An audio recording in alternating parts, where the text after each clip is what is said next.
Rohingya पनाहगुज़ीरों के हवाले से भी कर लेते हैं। जम्मू के अंदर आपको याद होगा कि इसी महीने की 7 तारीख को कार्रवाई हुई और कुछ लोगों के कागजात चेक करने की बात हुई, लेकिन जम्मू में रोहिंग्या पनाहगुज़ीरों का मामला इस बार दोबारा सुर्खियों में। पहले अदालत तक मामला पहुंचा है, अब यूएनएचआरसी का एक फर्जी कार्ड भी बरामद किया गया है, जो कि बताया जाता है कि कार्रवाई की गई है जिसमें एक फर्जी कार्ड बरामद हुआ है और साथ ही साथ कई सियासी जमातों के रहनुमा जो इस वक्त पुलिस के रडार पर हैं, जिन पर यह इल्जाम है जिनने मुल्क में दाखिल करने में लोगों की मदद की है। मुल्क बदर करने के हवाले से वजारत खारजा को हतमी फैसला लेना है, किन लोगों को किया जाएगा, किन की निशानदेही होगी, ये तमाम चीजें। लेकिन बहुत सारे ऐसे रोहिंग्या जो गैर कानूनी तरीके से मुल्क के अंदर दाखिल हुए, इस तरह की जानकारी मिल रही है। और अभी तक की इतलात के मुताबिक मुख्तलिफ सियासी जमातों के लीडरान तेलंगाना से बिहार तक ऐसे हो सकते हैं जिनको पुलिस भी गिरफ्तार कर सकती है। वजारत दाखिला के अहकामात के बाद वजारत खारजा की तरफ से भी इस पर सख्ती के साथ नोटिस लिया जा सकता है, क्योंकि मुल्क बदर करने का जो मामला है उस पर वजारत खारजा तो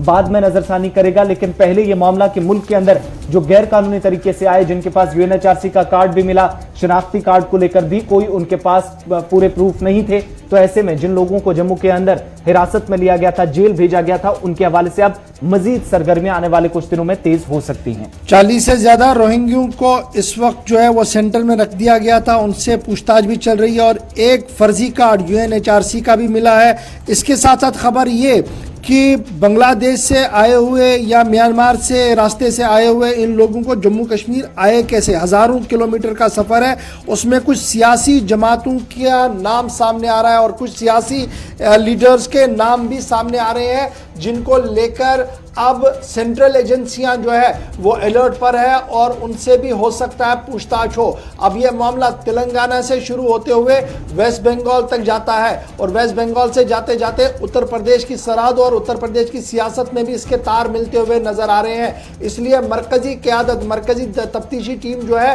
वो इस पर भी नजर रखे हुए हैं। जो पॉलिटिकल एंगल इसका है कि तेलंगाना से लेकर बंगाल और बंगाल से लेकर उत्तर प्रदेश तक जो सफर है इनका वो किस तरीके से करवाया गया है। उसके साथ साथ मामला वोटर कार्ड, आई कार्ड और आधार कार्ड का भी है। 46 से ज्यादा रोहिंग्यों के पास जो आइडेंटिटी प्रूफ मिला है उनमें आधार कार्ड है, वोटर कार्ड है और दीगर कार्ड्स भी हैं, जो एक बड़ा मामला इस वक्त सरकार के सामने है। 6000 के करीब रोहिंग्यास जो है वो इस वक्त जम्मू कश्मीर के अंदर है और बठंडी, सुंजवा और आसपास के इलाकों के अंदर वो रिहाइश पजीर है, लेकिन कुछ लोग यहाँ से बाहर भी चले गए होंगे, इस तरीके का भी खदशा जो है वो लगाया जा रहा है। यानी वो वापस उत्तर प्रदेश, वेस्ट बंगाल, असम में चले गए और वहाँ की मकामी आबादी में घुल मिल गए होंगे और उनको ढूंढना इस वक्त एजेंसीज के लिए एक बड़ा सवाल पैदा हो रहा है। इधर मरकजी वजारत दिफा और मरकजी वजारत दाखिला दोनों की तरफ से, दिफा, दाखिला और खारजी मामलों की वजारत जो है वो इस पूरे मामले पर नजर बनाए रखे हुए हैं और जम्मू कश्मीर इंतजामिया भी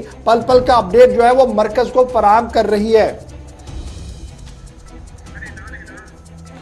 चलिए, मजीद तफसीलात के लिए हमारे साथ कश्मीर ब्यूरो चीफ हिलाल हांजुरी इस वक्त हैं। हिलाल, क्या कुछ मजीद तफसीलात हैं? पॉलिटिकल एंगल भी इसमें ढूंढा जा रहा है और जो कार्रवाई गुज़श्ता दिनों हुई थी, क्या आज ये जो गैर कानूनी तरीके से लोग दाखिल हुए थे, मजीद तफसीलात क्या कुछ मिल रही हैं? जो अभी तक कार्रवाई हुई है तकरीबन 7 मार्च से अब तक, जब तकरीबन 150 के आसपास या 170 के आसपास लोगों का डेटा था कि जिन्हें कैद किया गया था इंतजामिया की तरफ से।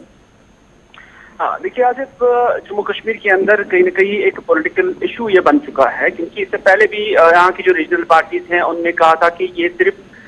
जो इस तरह की रोहिंग्या के खिलाफ कार्रवाई हो रही है वो एक धार्मिक आधार बनाकर उनके खिलाफ ये कार्रवाई की गई है, बल्कि ये भी कहा जाता है कि जो यूनाइटेड नेशन का चार्टर है कहीं उसकी वायलेशन तो नहीं हो जाती है, गवर्नमेंट ऑफ इंडिया को इन चीजों का ख्याल रखना चाहिए। लेकिन जैसा कि वज़ारत दाखिला ने पहले ही ये इंडिया दिया है, यहाँ तक कि वाज़िया भी किया है कि इस हवाले से अब म्यांमार के साथ ये मामला जो है टेकअप किया जाएगा और जो खारजा वजारत है वो वाज़ेह तौर पर इस हवाले से जो है कार्रवाई करेगी और ये बहुत जल्द उन्हीं के साथ उठाया जाएगा। लेकिन देखने वाली बात होगी कि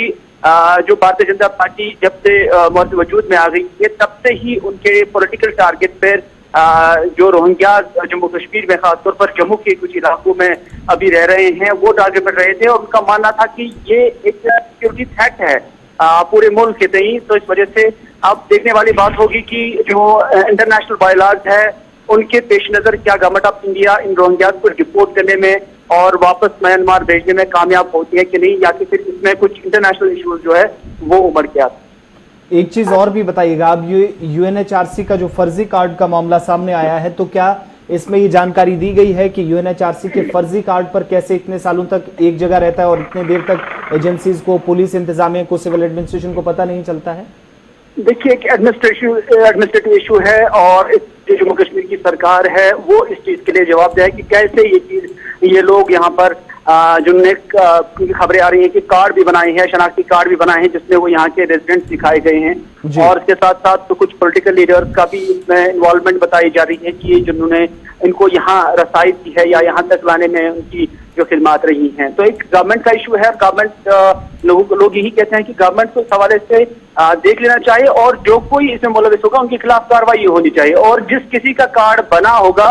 उस पर्टिकुलर इंसान के खिलाफ अगर कार्रवाई होती है और उन्होंने अगर कानून का उल्लंघन किया है तो उनके खिलाफ कार्रवाई होनी चाहिए। इसका मतलब ये नहीं कि